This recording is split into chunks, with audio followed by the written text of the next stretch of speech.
আচ্ছা, সাফল্য এটা কি শুধুই প্রতিভার খেলা, নাকি এর পেছনে আরও বড় কোনো রহস্য আছে? আমরা তো প্রায়ই শুনি যে কিছু মানুষ জন্ম থেকেই জিনিয়াস, সফল হওয়ার জন্যই যেন তারা জন্মেছে। চলুন আজকে এই ধারণাটাকেই একটু ভেঙে চুরে দেখি আর সাফল্যের একটা অন্যরকম দর্শন বোঝার চেষ্টা করি। আর এই আলোচনার জন্য উইল স্মিথের একটা কথা একদম পারফেক্ট। তিনি বলছেন, যারা জীবনে অসাধারণ কিছু করতে চায় তারা প্রায় প্রতিভা আর দক্ষতার মধ্যেকার পার্থক্যটা ঠিকমতো বোঝে না, আর এটাই তাদের সবচেয়ে বড় ভুলগুলোর একটা। তো বুঝতে পারছেন, এই একটা লাইনই কিন্তু আমাদের আজকের পুরো আলোচনার টোনটা সেট করে দিচ্ছে। তো আজ আমরা কি নিয়ে কথা বলবো? প্রথমে প্রতিভা নিয়ে যে মিথটা আছে সেটা ভাঙব। তারপর দেখব প্রতিভা আর দক্ষতার মধ্যে আসল তফাৎটা কোথায়। এরপর জানব কিভাবে নিজের জন্য একটা আনফেয়ার অ্যাডভান্টেজ তৈরি করা যায়। আর একদম শেষে দুটো শক্তিশালী ধারণার মাধ্যমে পুরো ব্যাপারটা সহজে বুঝে নেব। আচ্ছা, তাহলে চলুন শুরু করা যাক। আমাদের প্রথম সেকশন, দ্য ট্যালেন্ট মিথ।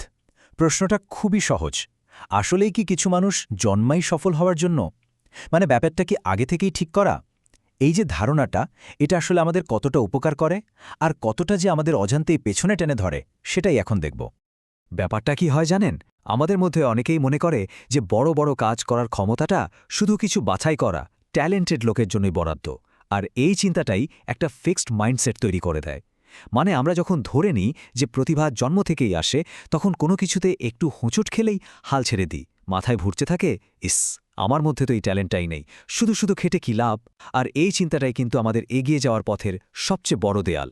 ওকে, এখন আমরা এমন একটা জায়গায় আসছি যেটা পুরো গেমটাকেই চেঞ্জ করে দিতে পারে। প্রতিভা বনাম দক্ষতা, এই পার্থক্যটা বুঝতে পারলেই সাফল্যের আসল রহস্যটা পরিষ্কার হয়ে যাবে। এই টেবিলটা একটু দেখুন, কি সহজ করে বোঝানো। একদিকে প্রতিভা, আরেকদিকে দক্ষতা।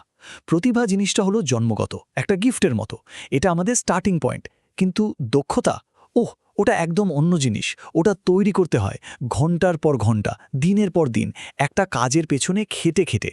বলতে পারেন, প্রতিভা যদি আপনাকে রেসের শুরুতে দাঁড় করিয়ে দেয়, তাহলে দক্ষতা হলো সেই জিনিস যা আপনাকে ফিনিশিং লাইন পার করায়। তাহলে দক্ষতার আসল মানেটা কি? দক্ষতা বা স্কিল হলো সেই এক্সপার্টিজ যা দিনের পর দিন নিজের কাজের ওপর নিজেকে নিংড়ে দিয়ে অর্জন করতে হয়। এটা কোনো ম্যাজিক না, এটা হলো ডেডিকেশন, ধৈর্য আর পাগলের মতো চেষ্টার ফল। স্বয়ং উইল স্মিথ কি বলছেন শুনুন, আমি নিজেকে কোনোদিনও স্পেশালি ট্যালেন্টেড ভাবিনি। আমি যেখানে সবার থেকে আলাদা সেটা হলো আমার ভয়ঙ্কর, বলতে গেলে অসুস্থ পর্যায়ের ওয়ার্ক এথিক। মানে বুঝুন, আসল খেলাটা প্রতিভার না, আসল খেলাটা হলো ওই ওয়ার্ক এথিকের। তো প্রশ্ন হলো, যখন শুধু ট্যালেন্ট দিয়ে জেতা যায় না, তখন কি করার আছে? উপায়টা কি? এখানেই আসছে আমাদের মূল কনসেপ্টটা, নিজের জন্য একটা আনফেয়ার অ্যাডভান্টেজ তৈরি করা। আর এই অ্যাডভান্টেজটা কিন্তু জন্মগত না, এটা নিজেকেই তৈরি করতে হয়। তার ওই বিখ্যাত ট্রেডমিলের উদাহরণটা তো শুনতেই হবে। তিনি বলেন, যদি আমি আর অন্য কেউ একসাথে ট্রেডমিলে দৌড়ানো শুরু করি, তাহলে দুটোই জিনিস হতে পারে। এক, সে আমার আগে নেমে যাবে, অথবা দুই, আমি ওখানেই মরে যাব। চিন্তা করে দেখেছেন একবার, এটা কি লেভেলের মানসিকতা? মানে আমি হার মানব না, আমি হয়তো ট্যালেন্টে তোমাকে হারাতে পারব না, কিন্তু পরিশ্রমে তোমাকে শেষ করে দেব। এটাই তো আসল পাওয়ার, তাই না?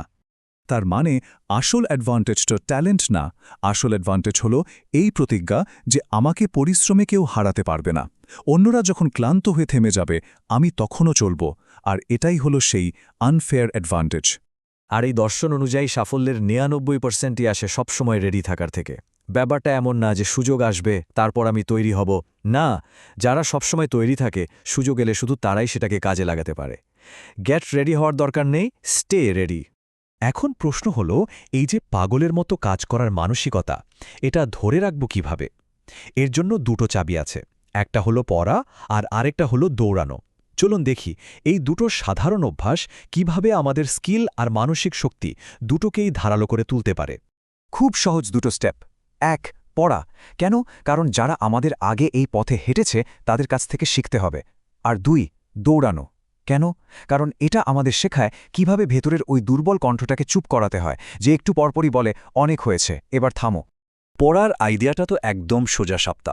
পৃথিবীতে এমন কোনো নতুন সমস্যা নেই যার সমাধান এর আগে কেউ না কেউ বের করেনি আর সেটা নিয়ে কোনো বইয়ে লিখে যায়নি।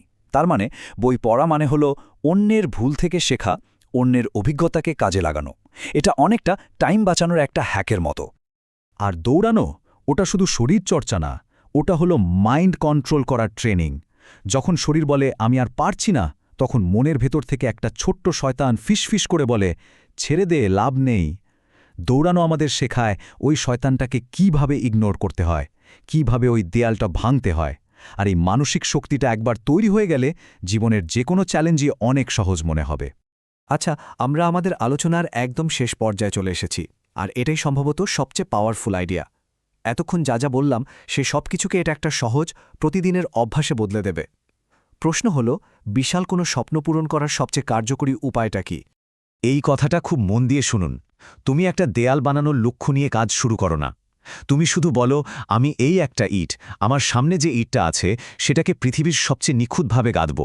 তুমি যদি প্রতিদিন শুধু এই কাজটাই করে যাও, একদিন দেখবে তোমার সামনে একটা বিশাল দেয়াল তৈরি হয়ে গেছে। এই যে ইট গাঁথার দর্শন, এর মূল কথাগুলো কি? ১. ওই বিশাল দেয়ালটার কথা মাথা থেকে বের করে দিন, ওটা ভয় দেখায়। ২. আপনার সামনে এখন যে একটা মাত্র ইট আছে, শুধু সেটার উপর ফোকাস করুন। ৩. ওই একটা কাজকেই পারফেক্টভাবে করার চেষ্টা করুন। ৪. মনে রাখবেন, এই ছোট ছোট পারফেক্ট কাজের ধারাবাহিকতায় কিন্তু একদিন অসাধারণ কিছু তৈরি করে। তো সব আলোচনার শেষে প্রশ্নটা আপনার নিজের জন্য। আজ আপনি কোন ইটটা নিখুঁতভাবে গাঁথতে চলেছেন? কারণ আপনার জীবনের ওই বিশাল দেয়ালটা কিন্তু আজকের এই একটা নিখুঁত ইটের উপরেই নির্ভর করছে।